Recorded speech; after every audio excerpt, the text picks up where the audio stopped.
Nagpapausok ng ano, ng mangga. Agso o bakti mangga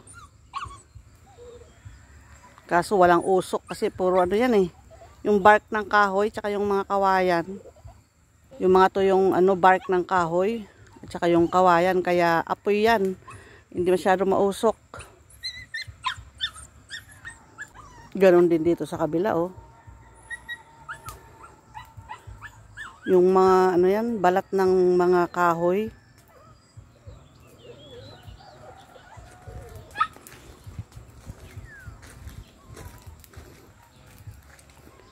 Nung gumawa kasi ng ano, ganito, mga sangkalan, tinanggal yung mga balat. Ayun, natuyo na. Ngayong sinusunog na ay ano, masiga siya. Masiga. Ngayong sinusunog na ay malakas ang apoy kasi tuyo na siya. Apoy na ang malakas, hindi yung usok. Lagyan ko ng ano yan, ng fresh na dahon. Uusok yan. Ang mangga na to ay mamumunga to. Kakabulaklak muna pala. Dadami ang ano yan. Magiging bunga niya.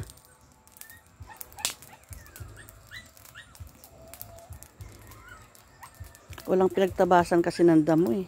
Ilalagay ko sana dyan para umusok.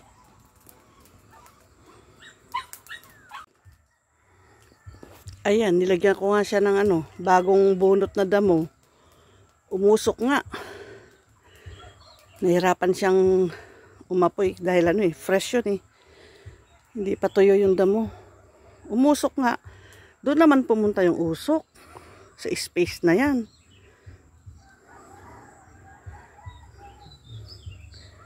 Dapat yung usok doon sa mangga. Ayan, pataas siya dapat. O kaya papunta sa left.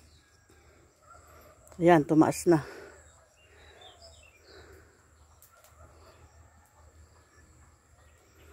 Mausukan yung mangga. Magsasanhi yan na siya ay ano, magiging fertile. Maano siya? Mamumulaklak na siya pag ganyan.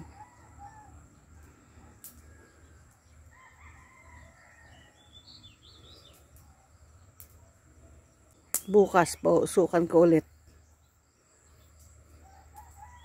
Kailangan lagyan ng ano, ng fresh na damo para umusok. Yun pala ang teknik ano. Hindi lang basta-basta basura o mga tuyong mga ano dyan na napupulot, ma-stick. Kailangan lagyan ng damo. Yung mga kalabas eh mauusukan din. Mamumunga rin kaya yan mga kalabas pag napausukan. Yung isang kalabas doon eh, 5 na ang bunga eh. Maliliit. Parang jolen palang kalaki yung bunga niya. At least may bunga na yung aking kalabas. Nakita na yung ano, yung bunga ng paghihirap sa pagdidilig. Sa ngayon, ang dinidiligan ko ngayon ay yung mga santol, yung niyog, yung guyabano, yung mga tanglad, at yung mga kamuting kahoy.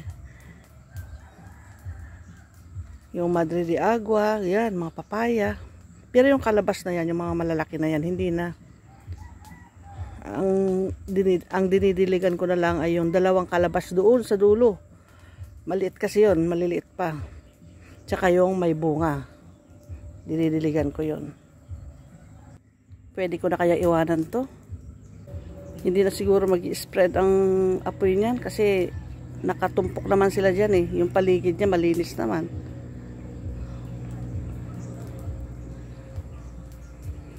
Hindi nakakalat siguro o hindi nagagapang. Pwede ko nang iwanan.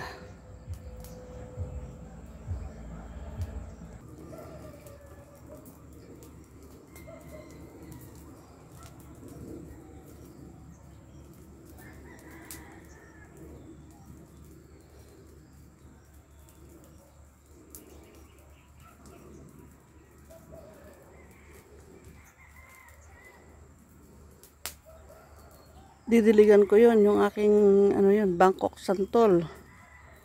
At saka yung nyug. Yan. Ayan, didiligan ko yan.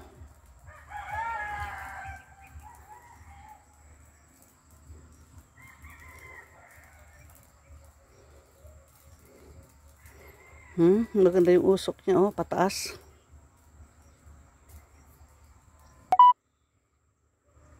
At yung isa naman dito, ang usok, papunta naman dito. Yan. Sa kabilang side.